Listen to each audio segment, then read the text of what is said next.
Assalamualaikum warahmatullahi wabarakatuh. Perkenalkan, nama saya Fardian Dani Firdaus dari kelas Informatika A.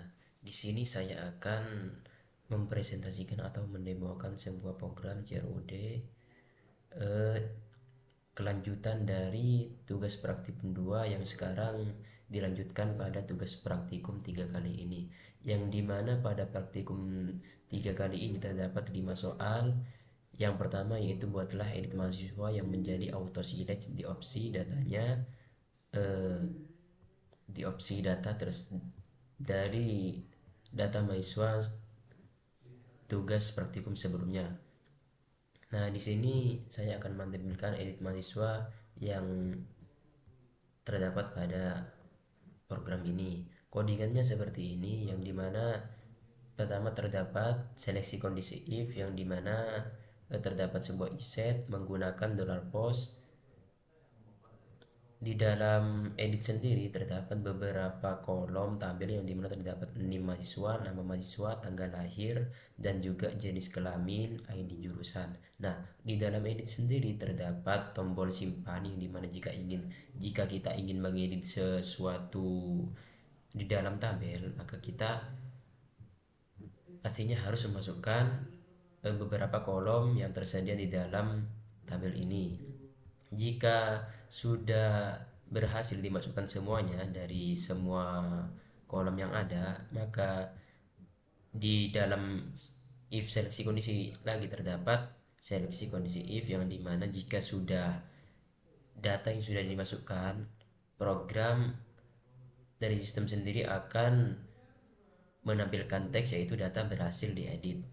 Contohnya seperti ini. Nah, data mahasiswa jika sudah diedit. Nah, di sini Adena, Adena. Di sini saya edit namanya menjadi Felix, terus di sini saya ubah ke 15, terus di sini ubah ke 2003 dengan perempuan, sistem informasi edit data. Nah, di sini sistem akan menghasilkan data berhasil diedit. Terus kita klik OK. Nah, di sini sudah terubah data dari tabel data pertama, yaitu bernama Felix. Nah, lanjut ke soal yang kedua yaitu membuat pengecekan data NIM. Nah, di sini tetap di dalam edit mahasiswa, yang dimana jika pengecekan data NIM, jika sudah terdapat sebuah NIM yang sudah dimasukkan, nah di sini di dalam sebuah tambah mahasiswa, jika sebuah NIM sudah dimasukkan maka tidak dapat dimasukkan kembali. Namun jika kita harus memasukkan NIM yang berbeda di dalam sebuah database untuk memasukkan sebuah data yang valid. Nah, seperti contohnya pada tampilan database-nya yaitu kayak gini. Semisal kita mengkopikan sebuah NIM dari yang tadi barusan saya edit. Ctrl C, terus tambah data mahasiswa, masukkan Ctrl V, terus nama lengkap Riko, terus 23.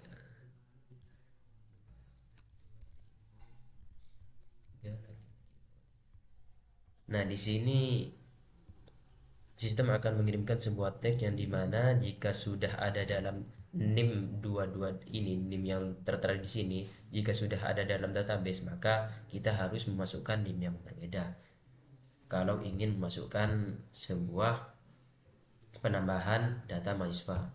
Seperti contohnya kita memasukkan NIM yang lain 3100 34, maka Riko terus 23 2001 lagi-lagi. Nah, di sini karena NIM-nya sudah beda maka data berhasil di save ataupun disimpan di dalam sebuah database. Di sini sudah tersimpan. Nah, selanjutnya masuk ke soal yang nomor 3, yaitu membuat pengecekan data jurusan. Jika jurusan masih digunakan di data mahasiswa, maka tidak bisa dihapus, dan tambahkan detail jumlah mahasiswa berdasarkan jurusan. Nah, di sini terdapat di sini eh, tertera di dalam data jurusan, di dalam data sebuah jurusan, yang dimana dalam data jurusan di sini terdapat sebuah pengecekan saat menghapus sebuah departemen yang masih terkait, yang di dalamnya itu masih terkait ke dalam mahasiswa. Maksud dari data mahasiswa di sini, jika kita ingin menghapus sebuah jurusan, di dalamnya terdapat sebuah mahasiswa yang masih tercantum di dalam jurusan tersebut, kita tidak bisa menghapus jurusan karena terdapat data mahasiswa yang terkait di dalamnya. Prosesnya berada di Nah, ini juga jumlah mahasiswa. Nah, jika sebuah jurusan sudah berhasil dihapus, maka sistem akan menampilkan jurusan berhasil dihapus. Nah, sedangkan kebalikannya, jika tidak bisa, maka sistem akan mengirimkan sebuah tag yaitu gagal menghapus jurusan dengan alasan bahwa di dalam suatu jurusan tersebut masih ada mahasiswa yang terkait. Nah, langsung ke tampilannya seperti ini. Nah, ini kan ada sistem informasi. Nah, sistem informasi kan jumlah mahasiswa itu tertera ada 1. Nah, jika kita hapus, maka maka sistem akan mengeluarkan ataupun menampilkan sebuah tag yang dimana tidak dapat menghapus jurusan karena terdapat data mahasiswa yang terkait. Maksud dari data mahasiswa yang terkait ini, terdapat data mahasiswa seperti yang file ini di dalam sebuah jurusan sistem informasi seperti itu. Lanjut ke soal yang nomor 4, terdapat soal yang dimana jika jurusan ditambah maka dashboard juga akan bertambah detailnya. Nah, maksud dari soal di sini, di dalam data jurusan ini, jika kita menambahkan sebuah jurusan, maka di menu home ini akan bertambah detailnya sesuai dengan jurusan yang kita tambahkan sebelumnya. Nah, saya contohkan di sini, saya ingin menambah sebuah jurusan seperti manajemen. Nah, di sini simpan data. Nah, data manajemen. Nah, di sini terdapat sebuah jurusan baru yang dimana yaitu manajemen. Nah, di sini kita klik home. Nah, di sini sudah tertera jurusan baru yang dimana sudah tercantum 3 jurusan, yang sebelumnya ada 2 jurusan. Nah, seperti contohnya, kalau semisal kita menghapus jurusan ini, kita bisa menghapus karena tidak ada jumlah mahasiswa yang terkait sebelumnya terkait soal yang nomor 3. Nah, di sini kita bisa menghapusnya karena jumlah mahasiswa di sini tertera 0, maka kita bisa menghapusnya. Nah, berhasil. Tidak seperti sebelumnya yang tidak bisa karena masih ada mahasiswa yang terkait. Seperti itu.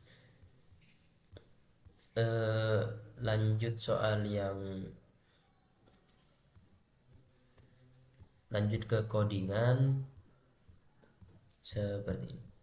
Di dalam data jurusan terus dihapus mahasiswa. Dihapus mahasiswa ini terdapat pengoneksian sebuah PHP yang dimana di dalamnya terdapat sebuah dolar hapus dengan menjatuhkan MySQL query pendeletan sebuah form data mahasiswa dengan mencari ID mahasiswa yang ingin dihapus. Di sini terdapat seleksi kondisi if, yang dimana jika kita sudah menghapus sebuah data mahasiswa yang ingin kita hapus, maka sistem akan mengirimkan data berhasil dihapus. Di dalam menu home sendiri, di sini terdapat codingan dari menu home, yang dimana di dalam menu home terdapat sebuah detail gender, yang dimana di dalam gender tersebut terdapat laki-laki dan juga perempuan di sini. di sini. Terus terdapat jumlah jurusan. Yang tadi itu yang 3 jurusan ini 2 jurusan. Nah, terus jurusan yang terdapat dalam mahasiswa. Terus ini pengoneksian ke dalam database, yang dimana jika di mana dalam ini terdapat seleksi kondisi if, yang dimana jika sebuah database tidak tersambung, maka sistem akan menampilkan database gagal tersambung dan juga coba cek lagi. Mungkin sekian dari saya, sekiranya itu cukup, kurang lebihnya mohon maaf. Saya tutup. Wassalamualaikum warahmatullahi taala wabarakatuh. Terima kasih.